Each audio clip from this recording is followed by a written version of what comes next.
www.jiggyjaguar.com. I was just laughing during the break because we have a guest. She has been on this program before. And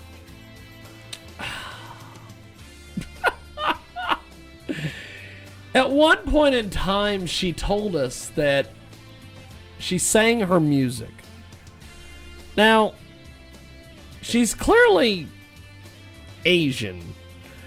And she came on this program, and I interviewed her, and then I played her music later. And it's clearly a black woman singing the music. So I was just laughing during the break because one of the people in that that I wrote a letter to the IRS ad that we play sounds exactly like that woman. So I was sitting here the whole time going, "I'm number one, Caleb." That is probably, that's a terrible, terrible thing for me to say, but. We are going to go to someone who is not terrible, somebody who I really like. It's always a debate to know if he really likes us, though. I don't know. Craig Leener is going to be with us here in just a few moments. He is, of course, the legendary Craig Leener. And Hello, there he is. Craig. There's the biggest star in the business. How are you, sir? How are things in Reno County, Jigster? Pretty good, pretty good. Craig, welcome back to the broadcast. How are you? Now, I'm great. Everything is really A-okay here in Southern California. It's great to hear your voice. According to my calculations, this is our 11th encounter. Wow, look at that. Including an appearance in our studio, and you live to tell the tale. Yeah. 2 years ago. You even vacuumed the carpeting for me. Yes, we did the whole thing, brother. Yeah, it was nice. A good time was had. So I got an email several weeks ago because I'm on your mailing list because I like to keep track of you and see what you're up to, and you have a brand new book, and I have been patiently waiting for the great Erwin Zucker to get in touch with me and say, hey, we're going to get Craig on. And I was just getting ready to send you an email on Sunday. I think it was a Sunday. It was Sunday or Monday. It was either, I think it was Sunday. To invite you on the show because I hadn't heard anything out of Erwin about getting you back on. And I got an email from Erwin just as I was getting ready to email you that said he was going to have you on the show. Wow, it's definitely in the air, and today's actually the release date for the book, and Erwin knew that. I think he was timing it as such. So tell me a little bit about this new book, my friend. Well, we have a teenage junior college basketball star, and I know how close to your heart the NJCAA is over there in Hutchinson. Yes. So we got Zeke Archer, who's the protagonist in all three of these books.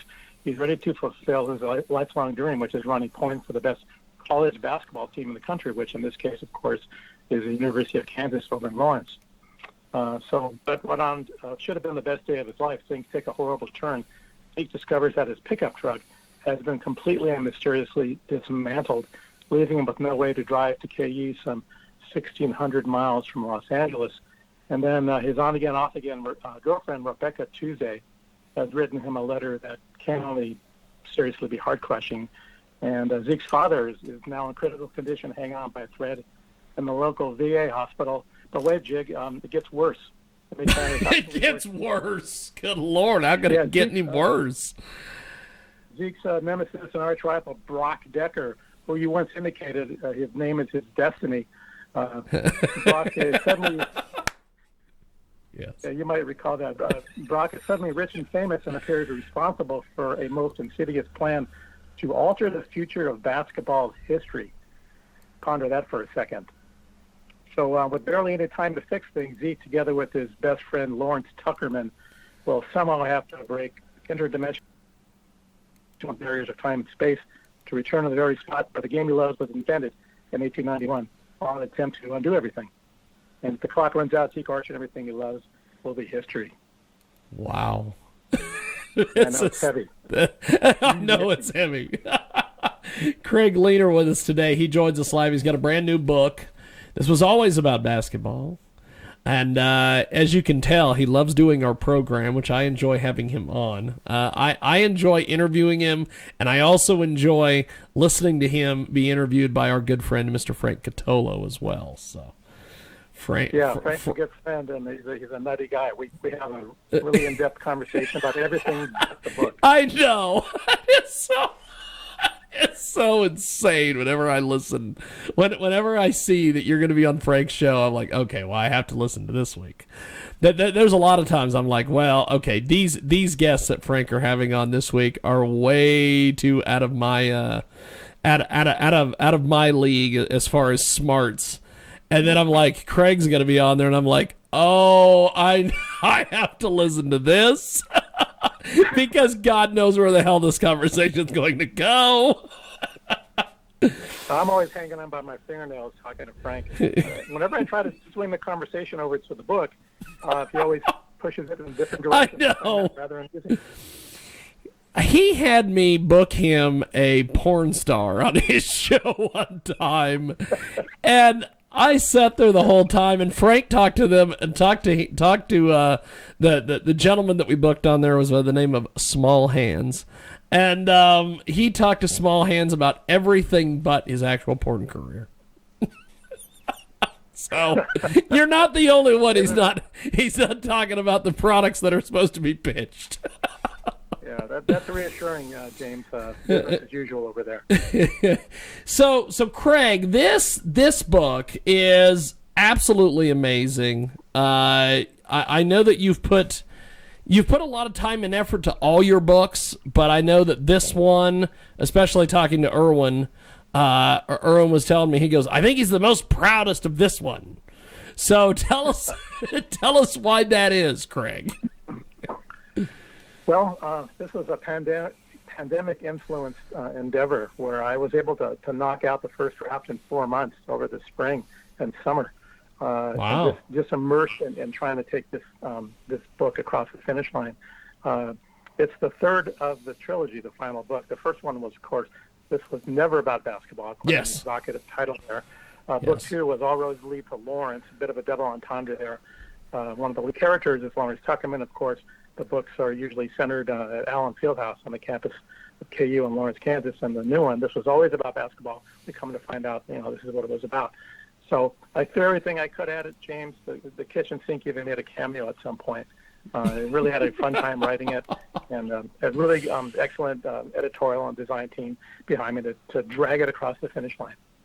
So once you get a book put together, like you said, you knock this out pretty easy and pretty quickly. What's next? Do you send it to a few folks to look over, or do you have somebody edit it? How does that process work for you? Well, I get to spend about 20 minutes really thinking a lot about myself. I'm finishing a first draft, and then when I read it and I realize how crappy it is, then all that goes down the drain. I have a book. Hey, this is the truth. I have a book producer named Marco Pavia. He's here in Los Angeles, and I work through him and through my editor on the East Coast, Christopher Keynes. And the book goes through a major developmental edit, which is followed by what's called a line edit, and then from there a copy edit, and then from there it gets proofread. So there's a series of edits that have to take place to get the book in shape. Fantastic. Craig Leener with us today. He joins us live here in our broadcast. And so what are some of the life lessons that young readers can take from this book? Well, Dr. James Naismith, his spirit I evoke into the story, and he talks about how he evaluates a person's basketball guardianship qualifications. So he seeks to determine how a person combines elements of physical conditioning, teamwork, perseverance, leadership, courage, self-sacrifice, and integrity, and how someone would balance those in their life. in order to determine their worthiness. These are the 7 tenets by which Naismith felt were intrinsic to developing people through sport. So I go in depth and talk about each one of these 7 tenets and the relationship that they have to basketball and to life in general. And there are lessons woven into that process throughout the book. Craig Leener with us today. He joins us live here in our broadcast. He has got a brand new book out there. This is the 3rd in this trilogy here. And amazingly, the book is called This Was Always About Basketball. And Craig joins us today here in our broadcast. So, what has been the reaction to this book? Because I know that the folks in Kansas, where you wrote this book about, they love it. So what does everybody else think about this? Well, it's a little bit early in that process. The comments I've gotten so far have been people who have read beta versions of the book and essentially commented in such a way I was able to use that in putting the book together. But it's been, up to this point, it's been positive. People like, I think, seeing how basketball sort of mirrors life and how the two of those can ride together in the process of telling a story. It's pretty amazing. Pretty amazing you were able to put this book together, because one of the things that I've just found so strange about this pandemic that took place was that people acted like oh my God, I'm at home, I've got nothing to do. And I wondered if people were, creative people were going to use that time to do stuff with it. And you did. You're one of the very few people that I know of that use the time to put together a project. Well, I hunkered down and just looked at it like it was a godsend. I try to look for the positive to come out of this really horrible situation that we have around the planet. Put on about maybe 15 pounds in the process because I wasn't exercising as much. Yeah. And that's the price you pay. But it just, I felt like at some point I was just acting as a typist for some other entity that was trying to get this story out. And I would sit down here at my desk and words would just come through my hands. And boy, before I knew it, it was all there. It was pretty amazing and quite shocking at times. So what was the process? You said you hunkered down. Did you just write constantly, or did you have to pace yourself with this, or what was that part of it like? Got a little bit of a routine. Get up, have a cup of coffee, read the paper, have some breakfast, and then there's this thing that occurs sort of like in the middle of my body where things start to kind of like percolate and rise up. When like a sixth sense that I know I'm going to be writing. And then I sit down in the chair maybe 8:30, 9 o'clock in the morning, and I'll pretty much go straight through till around 6 o'clock at night. And I would do this maybe 5 days a week. And then every now and then when I hit writer's block, I will go out to the backyard and shoot some free throws, and that gets me back in the rhythm. That's fantastic. That is fantastic. Craig Leener with us today. He joins us live here in our broadcast to talk about the 3rd book in his series here, which the title is tremendous. This Was Always About Basketball. Craig joins us today here in our broadcast. So how can folks find you on the web and get in touch with you and all that? Well, this is where I get to make a pitch for your local bookseller. I know, like, for example, if you walk in the bookends over there in North Main, yes, which I understand is about a 9-iron from the KJAG compound, you can order this book. So local booksellers, the Raven Bookstore in Lawrence is a good place. Of course, on Amazon, you can get it on Barnes & Noble. And 2 other things to mention are my Twitter account, @CraigLeener, and then my website is craigleener.com. It's CraigLeener.com. Craig Leener with us today. He joins us live here in a broadcast. So all these books have big climactic scenes. Take me through the process of how you write those. Boy, I have to get inside my character's head and try to figure out how he's going to think and how he's going to feel. And I just write from that perspective. They happen at Allen Fieldhouse, center court there at KU. And that's really that is the mecca of basketball in this country, and that's where the game took root when James Naismith moved west from Springfield College, where he invented the game in 1891. And I don't know, that's just what feels like home for me. I don't know if you ever walked into that place. You cannot walk into that arena without just getting tears in your eyes and feeling this vibe, this really heavy basketball vibe, just out of nowhere. It just hits you. Okay, you have brought something up that I have to get your I have to get your feeling on.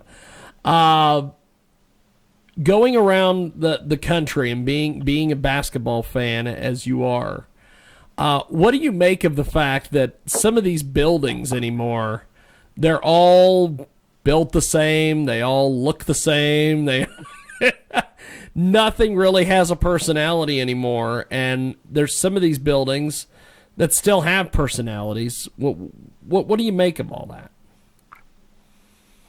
Well, as it turns out, basketball ended up being a business, and so a lot of what's built around it is built with that in mind, and how people are brought in and how they can purchase things and watch the game. The older halls, like the, of course, Allen Fieldhouse, Wrigley Field in Chicago where the Cubs play, those things have a feel that you cannot duplicate, by rebuilding it somewhere.